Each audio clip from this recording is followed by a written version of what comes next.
안녕하십니까? 별내 식구 여러분, 행복한 안식일입니다. 하지만 얼마나 깝깝하십니까? 잘 견뎌주셔서 정말 감사합니다. 하나님의 말씀, 창세기 41장에 있는 말씀을 읽어드리겠습니다. 이에 바로가 보내어 요셉을 부르매 그들이 급히 그를 옥에서 낸지라. 요셉이 곧 수염을 깎고 그 옷을 갈아입고 바로에게 들어오니 바로가 요셉에게 이르되 내가 한 꿈을 꾸었으나 그것을 해석하는 자가 없더니 들은즉 너는 꿈을 들으면 능히 푼다더라. 요셉이 바로에게 대답하여 가로되 이는 내게 있는 것이 아니라 하나님이 바로에게 평안한 대답을 하시리이다. 이 성경 말씀이 어떠한 말씀인지 잘 아시죠? 이 사건, 우리가 너무 감동적으로 접하는 사건 아닙니까? 7 살찐소, 7 파리한 소가 나타나서 삼켜버리잖아요. 충실한 7 이삭이 보이는데 마른 7 이삭이 먹어버리잖아요. 애굽왕 바로가 꾸었던 꿈. 그 다음 성경절 내용을 보면 38절, 바로가 그 신하들에게 이르되 이와 같이 하나님의 신에 감동한 사람을 우리가 어찌 얻을 수 있으리요. 그러면서 요셉이 총리가 되는 그러한 이야기가 성경 가운데 기록되어 있습니다. 감동적인 성경 기록입니다. 요셉의 인생 반전 이야기입니다. 여러분들이 아시는 대로 애굽왕 바로가 꿈을 꾸었습니다. 애굽의 박사와 술객들을 불렀지만 그들이 풀 수 없었습니다. 애굽왕 바로가 누구를 찾았어요? 요셉을 찾았습니다. 요셉은 애굽에 팔려간 노예였습니다. 바로가 자기의 꿈을 요셉에게 이야기해 주었습니다. 요셉이 왕의 꿈을 풀었습니다. 왕이 요셉을 애굽의 총리로 세워 그 꿈을 이루게 했습니다. 또 다른 성경절을 소개합니다. 다니엘서 2장 1절, 느부갓네살이 위에 있은 지 2년의 꿈을 꾸고 그로 인하여 마음이 번민하여 잠을 이루지 못한지라. 이 성경 사건도 잘 아시는 사건이죠. 다니엘서 2장 25절에서 28절에 있는 말씀을 보면 이에 아리옥이 다니엘을 데리고 급히 왕의 앞에 들어가서 바벨론 왕 느부갓네살 왕이 꿈을 꾸었잖아요. 알고 싶었잖아요. 그래서 모든 박사들을, 술객들을, 점장이들을 불러 모았잖아요. 하지만 그들이 풀 수 없었습니다. 그때에 다니엘을 불렀고 다니엘이 그 꿈을 풉니다. 다니엘서 2장 46절에 있는 말씀, 이에 느부갓네살 왕이 엎드려 다니엘에게 절하고 명하여 예물과 향품을 그에게 드리게 하니라. 왕이 대답하여 다니엘에게 이르되 너희 하나님은 참으로 모든 신의 신이요 모든 왕의 주제시로다. 내가 능히 이 은밀한 것을 나타내었으니 내 하나님은 이 은밀한 것을 나타내시는 자시로다. 그러면서 느부갓네살 왕이 다니엘을 총리로 세웁니다. 다니엘서 6장 2절, 또 그들 위에 총리 셋을 두었으니 다니엘이 그 중에 하나이라. 사랑하는 성도 여러분, 바벨론의 왕 느부갓네살이 꿈을 꾸었습니다. 바벨론의 박사와 술객과 점장이들이 부름을 받았어요. 하지만 그 꿈을 해석하지 못합니다. 그때에 느부갓네살 왕은 하나님의 사람 다니엘을 부릅니다. 다니엘은 바벨론에 잡혀간 포로였습니다. 왕이 자기의 꿈을 다니엘에게 이야기해 주었습니다. 그러자 다니엘은 느부갓네살 왕이 꾸었던 꿈이 어떠한 내용인지 풀어줍니다. 그 결과 왕이 다니엘을 총리로 세워 나라를 다스리게 하였습니다. 사랑하는 성도 여러분, 어려운 문제에 직면한 애굽 왕 바로가 누구를 찾았어요? 요셉을 찾았습니다. 어려운 문제에 직면한 바벨론의 왕 느부갓네살이 누구를 찾았어요? 하나님의 사람 다니엘을 찾았습니다. 그리고 그들을 통하여 하나님을 알게 됩니다. 지금 이 세상이 어떠합니까? 풀 수 없는 난국에 처하지 않았습니까?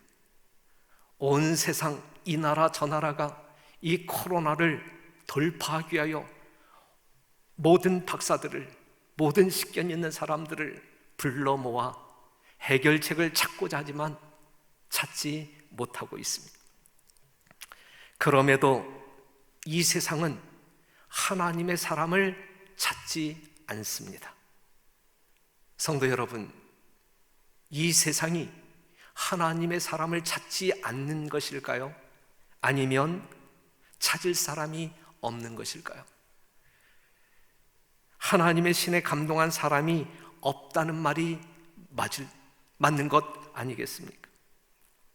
요셉과 같은 하나님의 신에 감동한 사람이 오늘 이 세상에 없고, 다니엘과 같은 명석한 하나님의 쓰임을 받는 일꾼이 없기 때문에 오늘날 이 세상이 이 어려운 난국을 돌파하기 위하여 하나님을 찾지 않는 것 아닙니까? 현실감이 없는 이야기 같지만 그래도 한번 생각해 봅시다. 우리가 제7일 안식일 예수 재림교회가 신실한 하나님의 백성으로 살았다면 분명 하나님 없이 사는 사람들과 달랐을 것입니다. 우리에게 주어진 건강기별대로 우리가 지금까지 살아왔다면 우리는 분명 세상의 관심 가운데 있었을 것입니다. 하늘 백성으로 놀랄만한 복된 결과를 가지고 살았을 것 같으면 세상이 이러한 시국에 우리를 찾았을 것입니다. 스바 여왕을 비롯한 수많은 이방 나라들이 솔로몬에게 가서 답을 얻고자 했던 것처럼 말입니다. 성도 여러분, 우리에게는 분명 세상 사람들과 다른 무엇이 있어야 합니다. 우리에게 그들의 유익을 위해 나눠줄 것이 있어야 합니다. 그래서 세상이 우리를 필요로 하는 교회가 되어야 합니다. 하나님이 우리와 함께 하심에 대한 증거를 가지고 살아야 한다는 말씀입니다.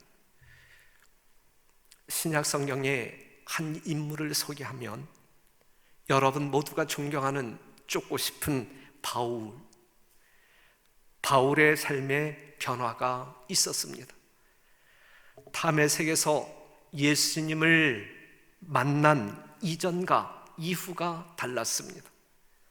품성도 달랐고 삶의 방식도 달랐습니다. 예수님을 만나기 이전의 바울과 예수님을 만난 이후의 바울은 분명 다르게 살았습니다. 사도행전 16장 9절에 있는 말씀, 밤에 환상이 바울에게 보이니 마게도냐 사람 하나가 서서 그에게 청하여 가로되 마게도냐로 건너와서 우리를 도우라 하거늘. 마게도냐는 하나님의 사람 누구를 불렀어요? 바울을 불렀습니다. 바울은 준비된 하나님의 사람이기 때문에 그렇습니다. 바울이 전 유럽에 그리스도의 복음을 전하며 교회를 세우지 않았습니까? 바울이 예루살렘으로 가는 도중 밀레도에서 에베소 교회 장로들을 초청하여 미팅을 합니다. 그리고 바울이 그들에게 이야기합니다. 사도행전 20장 20절, 유익한 것은 무엇이든지 공중 앞에서나 각 집에서나 꺼림이 없이 너희에게 전하여 가르치고 유대인과 헬라인들에게 하나님께 대한 회개와 우리 주 예수 그리스도께 대한 믿음을 증거한 것이라 그랬어요. 바울이 예수님을 만나기 전에는 성도들을 핍박함으로 하나님의 나라를 무너뜨리는 사람이었지만 예수님을 만난 이후에는 죄인들을 성도로 만들어 하나님의 나라를 확장하는 그러한 일꾼으로 쓰임을 받았습니다. 그는 그 일을 위해 공중 앞에서나 각 집에서나 장소를 가리지 않고 복음을 증거했어요. 유대인이나 헬라인이나 인종을 차별하지 아니하고 모두에게 복음을 증거합니다. 그는 예수님을 증거하는 일에 꺼리는 것이 아무것도 없었어요. 사랑하는 성도 여러분, 그는 겸손한 사도였습니다. 사도행전 20장 17절에서 19절에 있는 말씀, 19절에 있는 말씀을 읽겠습니다. 곧 모든 겸손과 눈물이며. 성도 여러분, 예수님을 만난 바울은 분명 겸손한 사람으로 달라졌어요. 겸손한 사람으로 변화되었어요. 첫날부터 지금까지 항상 한결같았습니다. 그는 실제적으로 자랑거리가 많은 사람이었어요. 예수님을 믿기 전에도 자랑거리가 많았고, 예수님을 믿고 난 이후 교회를 돌보면서도 다른 사람들과 비교할 수 없는 자랑거리가 참 많은 사람이었습니다. 하지만 그는 결코 자랑하는 사람이 아니었어요. 한번 보실래요? 빌립보서 3장 4절에 있는 말씀 보면, 그러나 나도 육체를 신뢰할 만하니 만일 누구든지 다른 이가 육체를 신뢰할 것이 있는 줄로 생각하면 나는 더욱 그러하리니, 내가 8일 만에 할례를 받고 이스라엘의 족속이요 베냐민의 지파요 히브리인 중에 히브리인이요 율법으로는 바리새인이요 열심으로는 교회를 핍박하고 율법의 의로는 흠이 없는 자로라. 이 당시 어떠한 사람들이든지 이렇게 살았다고 하면 자기를 뽐내며 자랑하며 살았단 말이죠. 바울은 분명 이러한 자랑거리가 있었단 말이에요. 예수님을 만나기 전에 말이죠. 하지만 예수님을 만난 이후에도 그는 엄청난 자랑거리가 있었어요. 오늘 우리들의 신앙적 삶과 비교해 본다 할지라도 바울은 자랑할 만한 거리가 넉넉했어요. 한번 보실래요? 성경절이 길지만 그래도 봅시다. 고린도후서 11장 18절, 여러 사람이 육체를 따라 자랑하니 나도 자랑하겠노라.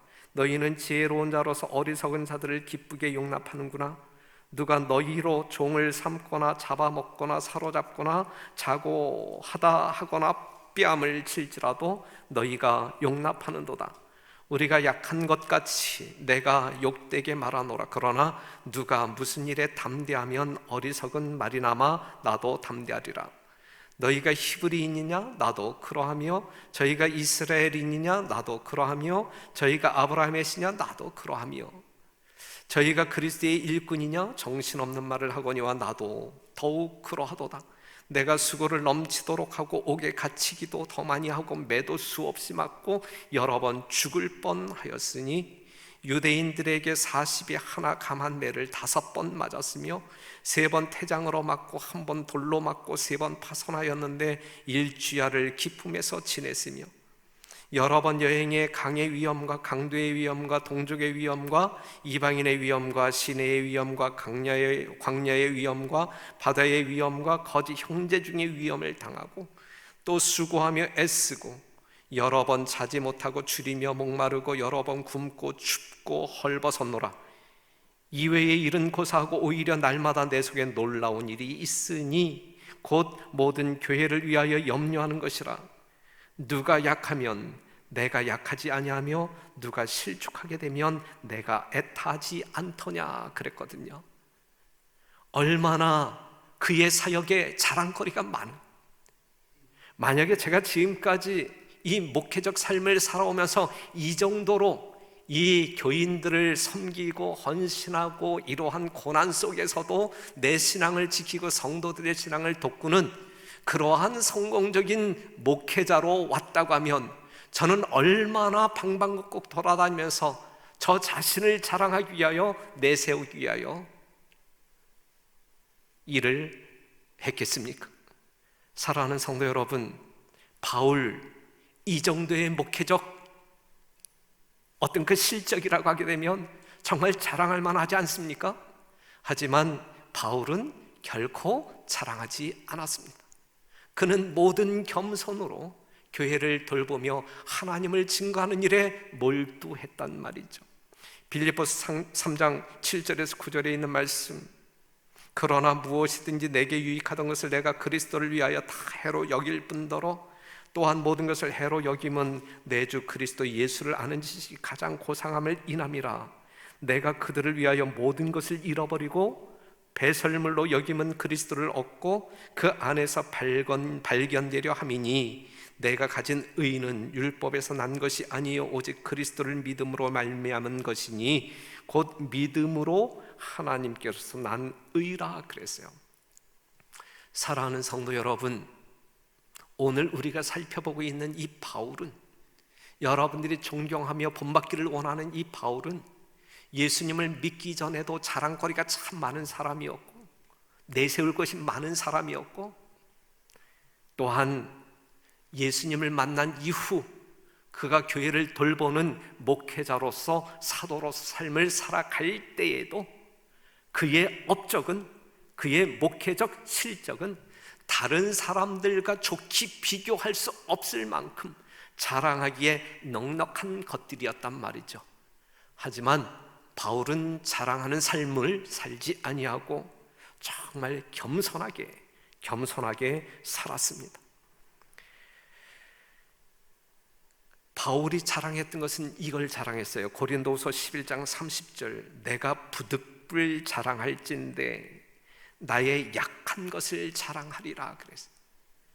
성도 여러분, 바울이 자랑한 것은 약한 것을 자랑했다. 약한 것을. 그는 자신을 가리켜 사도 중에 작은 자, 성도 중에 작은 자, 죄인 중에 괴수라고 이야기했어요. 작은 자로 묘사합니다. 작은.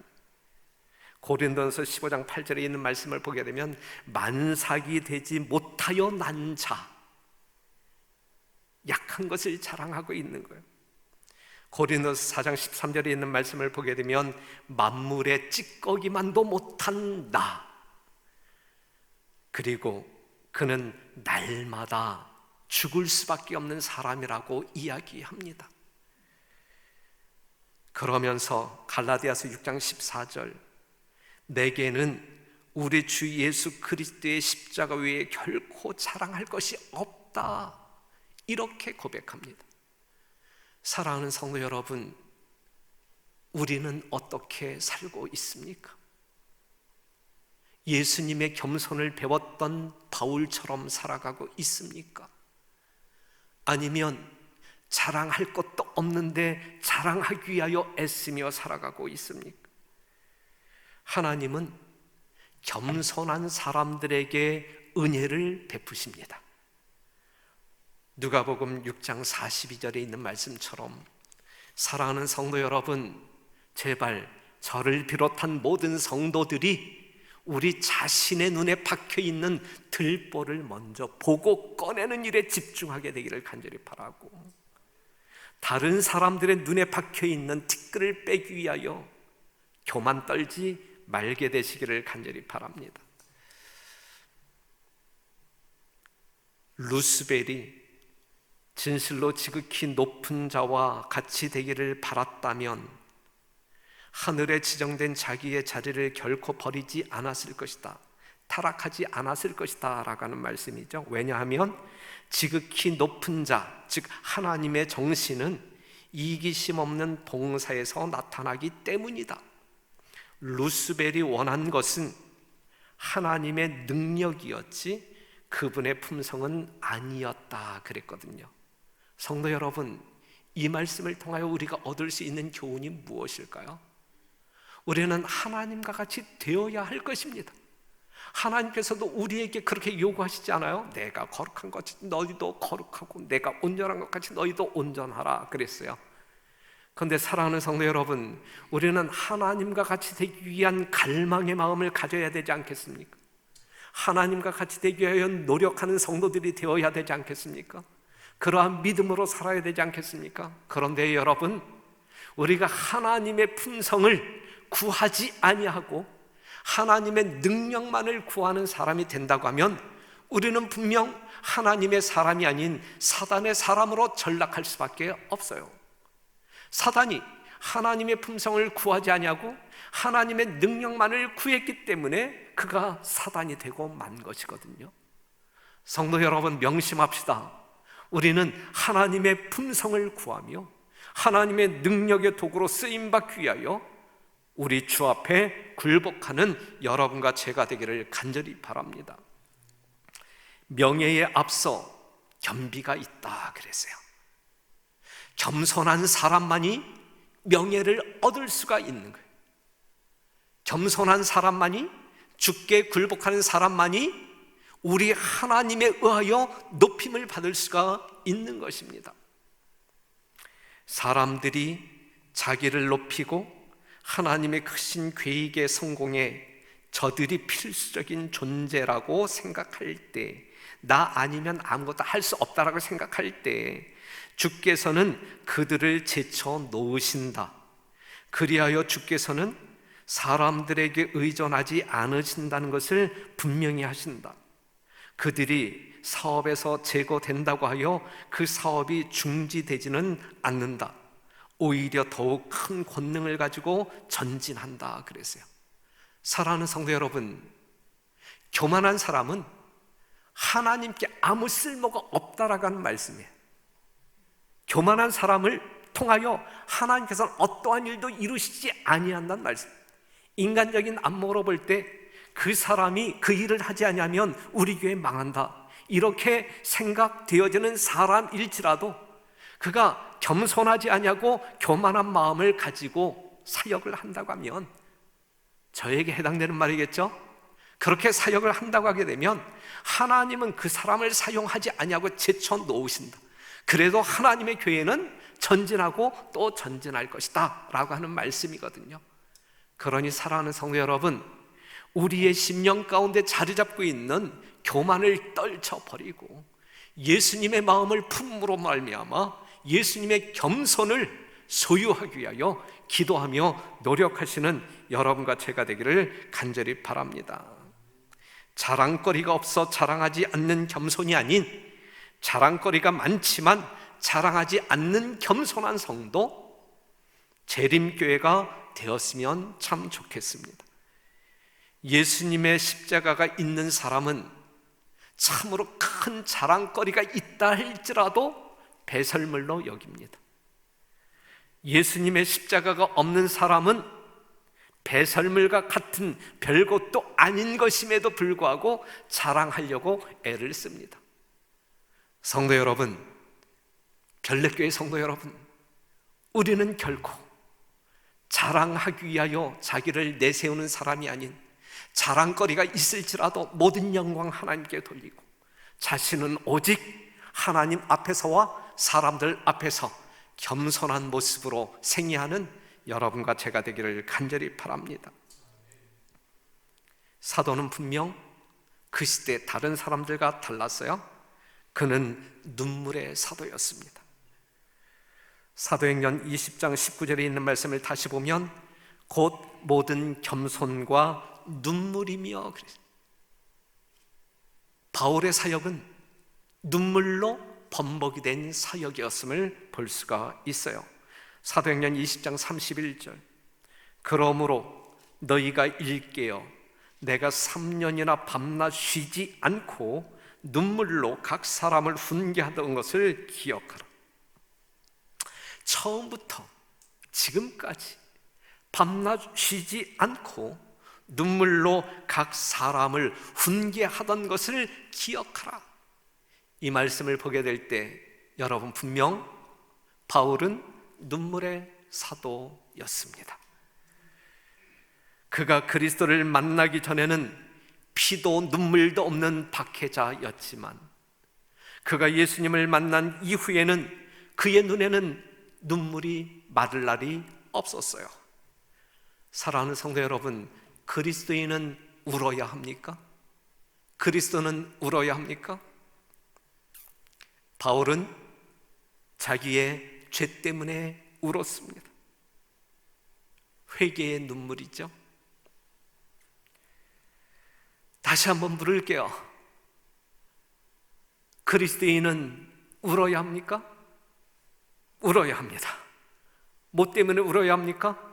죄 때문에, 자기가 품고 있는 죄 때문에, 그 죄로 인하여 죽을 수밖에 없기 때문에, 그 죄로 인하여 죄 때문에 울어야 합니다. 마치 누가복음 22장 61절에 있는 말씀처럼 주께서 돌이켜 베드로를 보시니 베드로가 주의 말씀 곧 오늘 닭 울기 전에 내가 3번 나를 부인하리라 하심이 생각나서 밖에 나가서 심히 통곡하니라.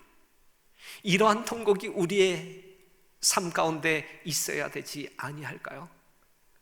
우리의 죄 때문에, 이 죄를 버리기 위하여 진정한 회심을 통하여 우리의 심령을 찢고 통곡하는 성도들이 되시기를 간절히 바랍니다. 그리할 때 그러한 여러분들에게 천국은 약속될 것입니다. 바울은 하나님의 은혜 때문에 울었습니다.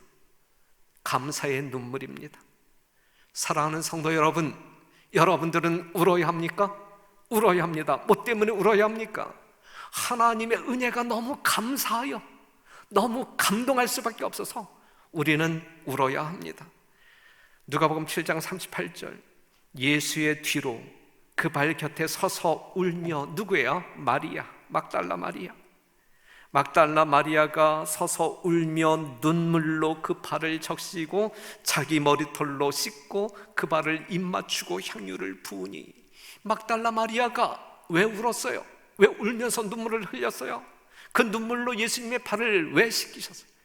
하나님의 은혜가, 예수님의 은혜가 너무너무 감사해서 결코 눈물을 흘리지 아니할 수가 없어서 눈물을 흘리는 것이거든요.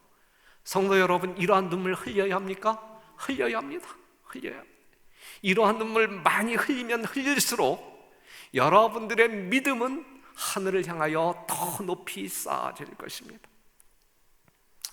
바울은 사람들 때문에 울었습니다. 별내교회 성도 여러분, 여러분들도 이 바울처럼 울어야 합니까? 울어야 합니다. 울어야 합니다.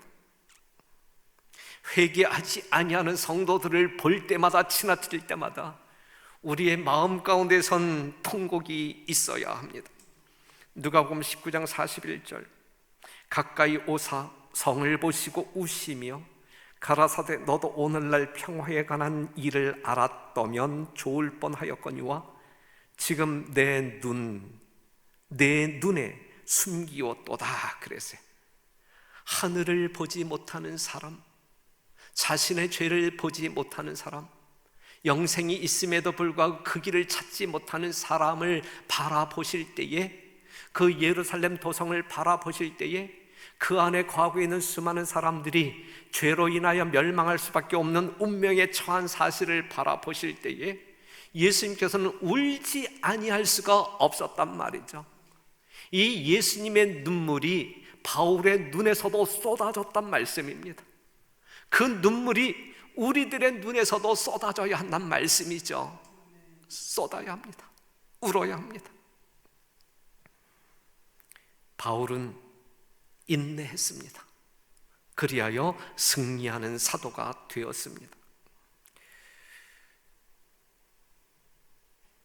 19절에 있는 말씀, 모든 겸손과 눈물이며 유대인의 간계, 유혹, 유대인의 간계를 인하여 당한 시험을 참고 주를 섬긴 것과, 어떠한 어려운 유혹이, 환경이 그를 위협한다 할지라도 주를 섬기는 일에 바울은 실패하지 않았어요.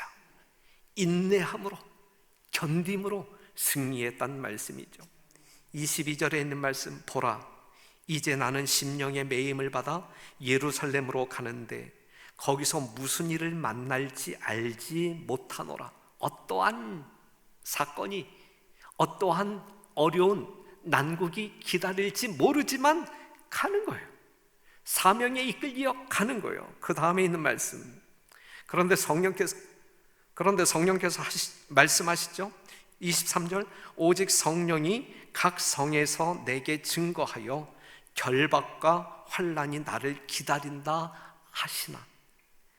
그의 앞길, 그가 가고자 하는 길에 결박이 있고 환난이 있단 말이죠. 하지만 24절이요, 성도 여러분, 다 같이 한번 읽어봅시다. 다 같이 읽으면서 이 바울의 이 신앙이 오늘 이 시대를 살아가고 있는 우리 모두의 신앙이기를 간절히 바랍니다. 24절 다 같이 읽겠습니다. 시작.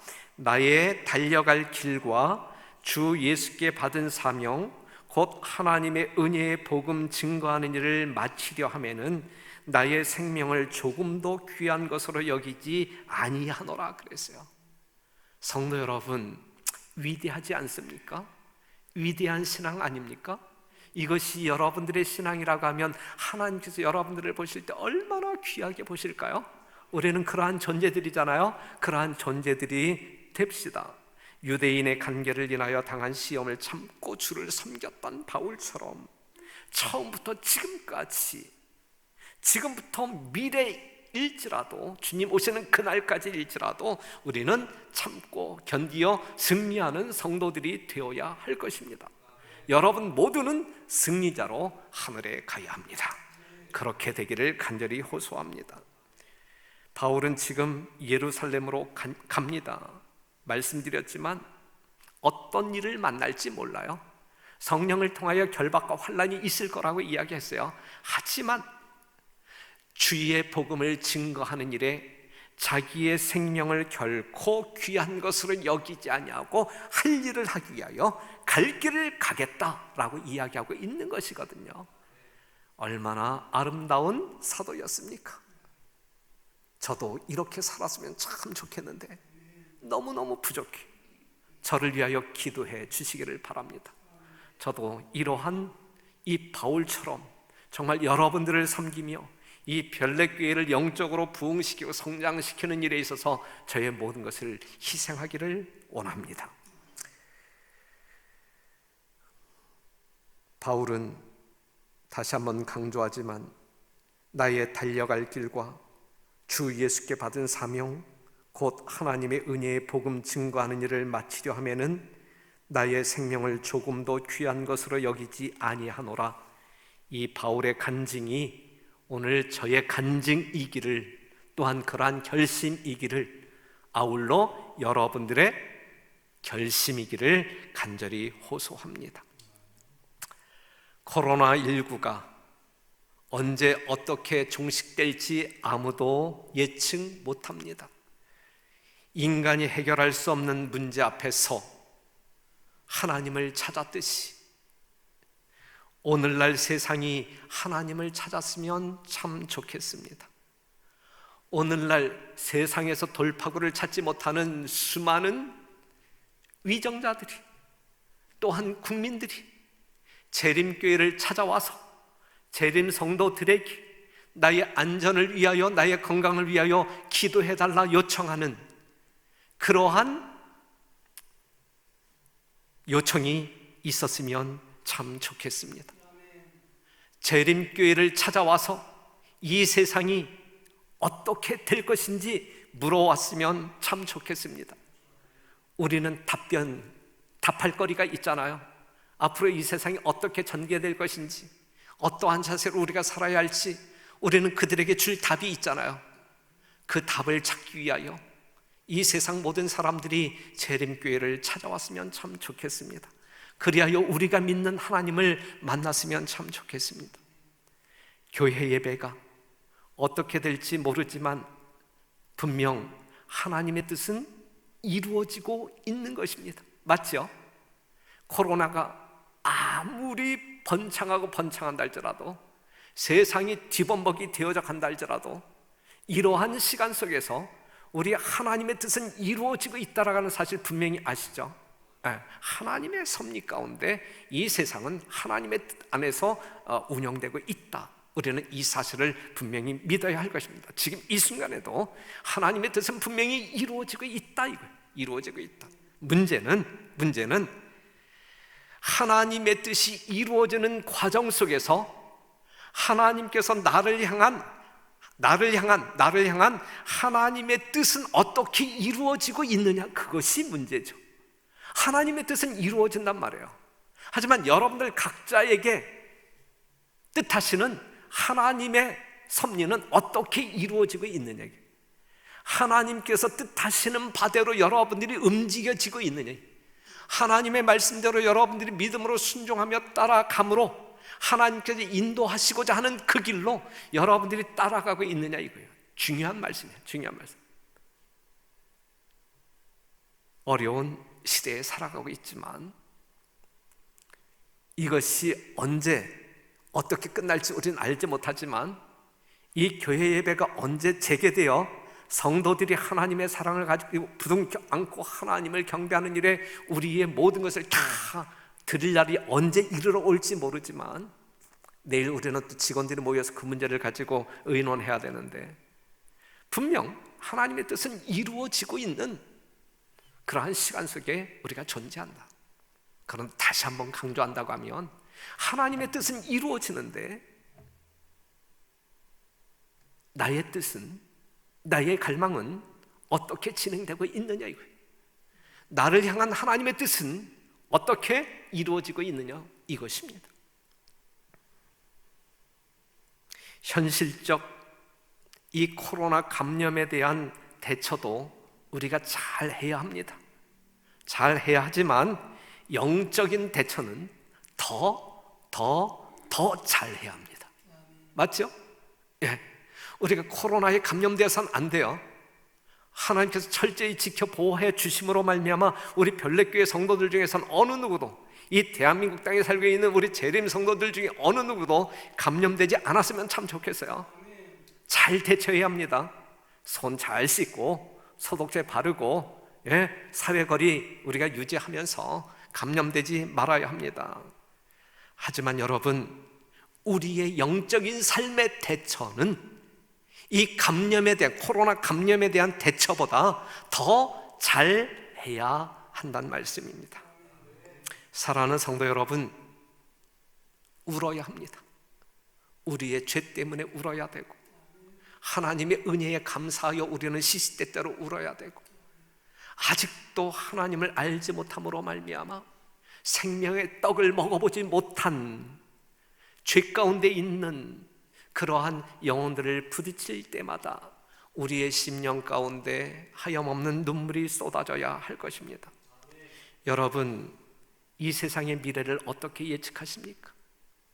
저는 방금 전에도 우리 장로님들과 이야기를 나누었는데, 이대로 일요일 휴업용으로 직행하는 것이 아닌가, 이러한 염려의 마음도 있어요. 코로나로 인하여 경제적인 파국이 온 나라 가운데 이르러 올 것이고, 경제적인 파국이 이르러 오게 되면 인간성, 생존에 대한 본능을 가지고 이 죄의 본능으로 생존하기 위하여 도덕이 말살될 것이고, 이러한 모든 것들을 통제하기 위하여 나라들마다 새로운 법을 제정할 수밖에 없는 것이고, 그 중에 일요일 시험령이 등장하지 아니할까? 화이 선지자께서도 그러한 이유 때문에 일요일 시험령이 정말 이 종교적인 문제는 감추고 경제적인 문제와 도덕적인 문제를 앞세워서 일요일 시험령이 등장한다라고 말하지 않았습니까?